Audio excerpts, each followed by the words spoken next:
구독, 알림 설정까지 부탁드립니다. 오늘도 우리 사는 이야기 찾아주셔서 감사합니다.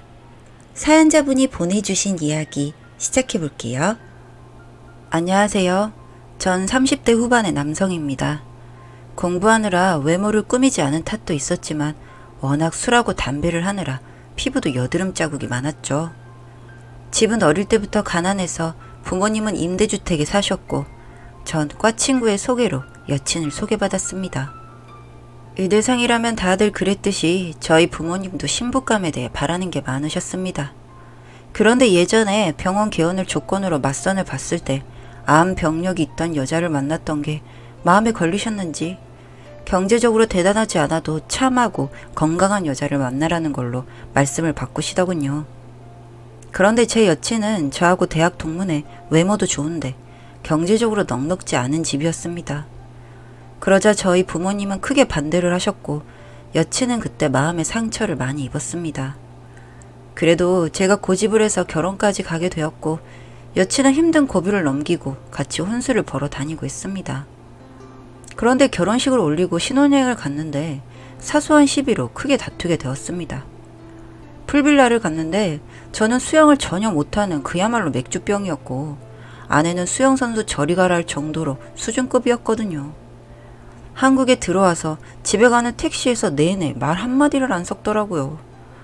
전 미안하다고 사과할 일도 아니고 내가 왜 그런 구차한 말을 해야 하나 화가 났습니다.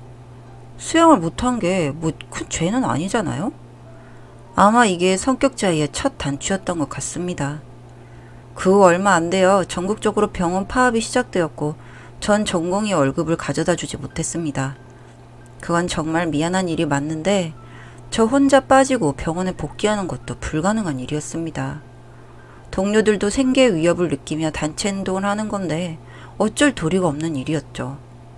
그렇게 되자 아내는 과외와 학원 강사를 병행하며 생활비를 벌기 시작했습니다.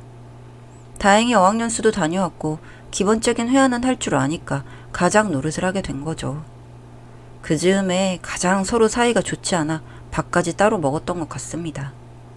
제가 이사라는 것만 보고 결혼한 건 아니겠지만 신혼의 졸지에 가장 노릇을 하게 되니 아내 입장도 많이 힘들었겠죠. 그런데 언젠가부터 저에게 술과 담배를 줄이고 살을 빼라는 겁니다. 맞는 말이긴 한데 파업 중에 제가 다이어트를 할 만한 시간적, 육체적 여유가 없었습니다. 게다가 하필 지금 이런 시기에 저한테 이런 식으로 태클을 건다는 게 야속하기까지 했죠. 그냥 숨만 쉬고 있어도 너무 힘들고 피곤했으니까요. 어쨌거나 전 퇴근하고 술은 좀 줄이고 계속 체육관을 다녔습니다. 복싱 다이어트를 졸지하게 되었죠. 그러다 보니 너무 피곤해서 집에 오면 바로 잠들기 일쑤였습니다. 부부관계는 생각지 못할 정도로 뭔가 마음이 녹초가 된 거죠. 터놓고 말은 못했지만 아내는 그게 불만이었던 것 같습니다.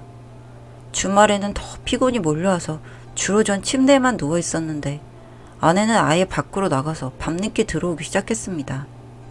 전 제가 미워서 밖으로 도나 보다 하는 생각을 했을 뿐 별다른 의심을 하지는 못했습니다. 내 아내가 그런 사람은 아니니까 하면서 철석같이 굳게 믿은 겁니다. 그 즈음 제 핸드폰으로 이상한 문자와 전화가 오게 되었습니다. 발신자 표시 대안으로 걸려온 내용은 저에게 바보같이 속고 있다며 제일 가까운 사람을 의심하라는 것이었습니다. 병원이라면 의국에서 제일 친하게 지내는 동료들인데 거의 남자고 서로 이런저런 사적인 얘기를 많이 하는 편도 아니고 추측해보건대 아내를 일컫는 것 같았습니다. 그때부터 전 아내를 점점 의심하게 되었습니다. 평일에는 수업이 오후 늦게 끝나다 보니 화장도 안 하고 수수한 옷차림으로 나가는데 주말에는 원피스나 정장을 입고 외출을 하는 겁니다. 간혹 백화점 쇼핑백도 간간히 보였고요. 제가 생활비를 못 버니 그럴 수도 있겠다 싶어도 주말에 밥은커녕 냉장고에 식재료 하나 없이 외출하는 걸 보니 저도 할 말이 생기더군요. 원래 라면이나 햄, 참치 같은 걸로 한 끼를 잘 먹는 식성이었지만 집밥에 대한 미련이 있었고 아내는 요리를 아주 잘하는 스타일이라 더욱 서운함이 커져만 갔습니다. 한 번은 아내가 집을 비운 후에 청소를 했는데 서울에서 유성까지 인쇄된 톨게이트 영수증을 발견한 겁니다. 제가 알기로 아내는 일가 친척이 다 서울에 거주하는 걸로 들었고 지방에 볼 일이 있거나 친구들이 있다는 얘기는 들어본 적이 없었습니다. 뭔가 수상쩍은 기운이 느껴졌죠. 그리고 더 화가 나는 건 누가 자꾸 저에게 이상한 암시를 주는지 그게 더 궁금했습니다.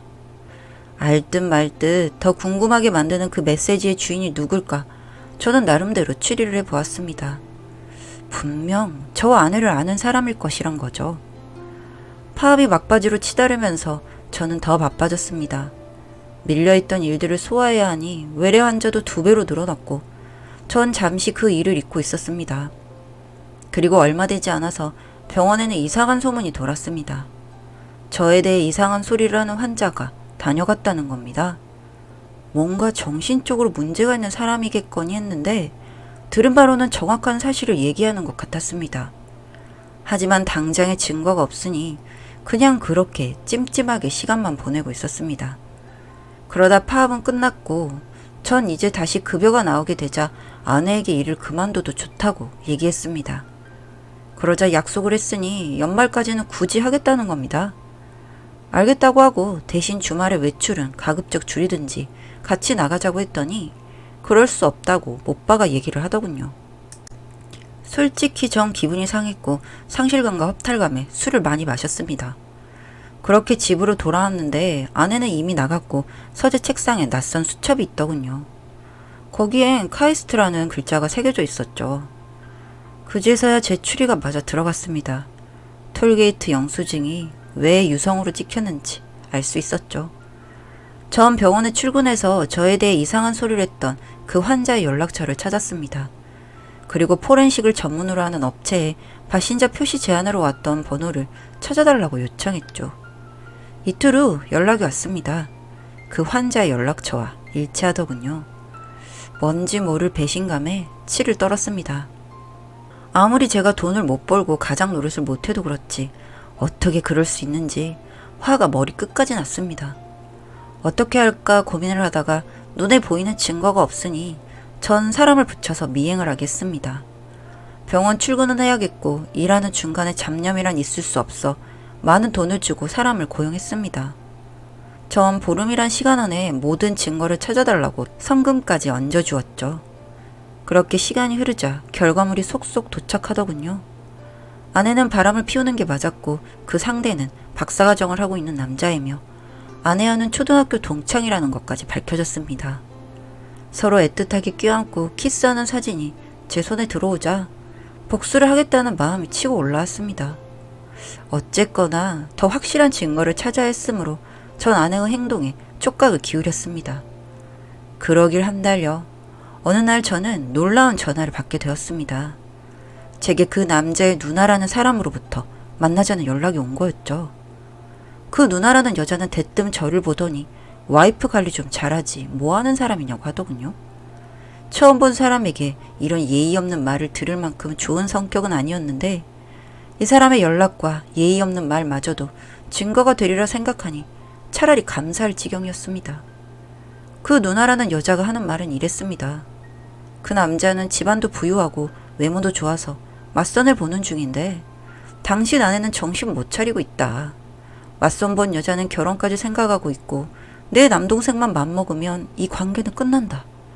만약 여기서 멈추지 않으면 당신 근무하는 병원에 가서 모든 사실을 알리고 해고하도록 조치하겠다는 겁니다.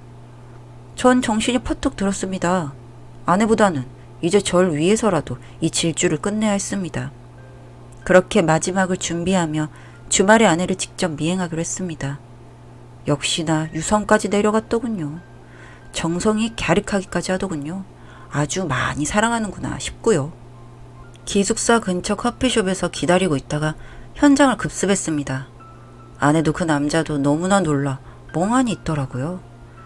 제가 대놓고 얘기했죠. 좋게 말할 때 헤어지라고. 저 남자 맞선 보고 다니는데 넌 바보같이 속고 있냐고요. 서울로 올라가는 대로 갈라서자고 했습니다. 위자료는 한 푼도 없을 거고 빈몸으로 나가달라고 했어요.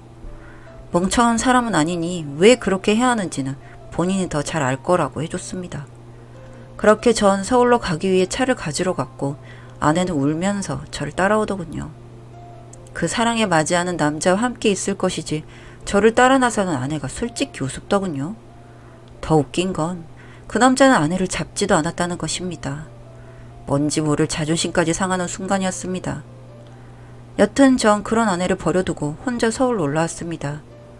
서울에 도착하는 대로 처가에도 이 사실을 알렸고 이혼할 것이라는 것도 통보했습니다.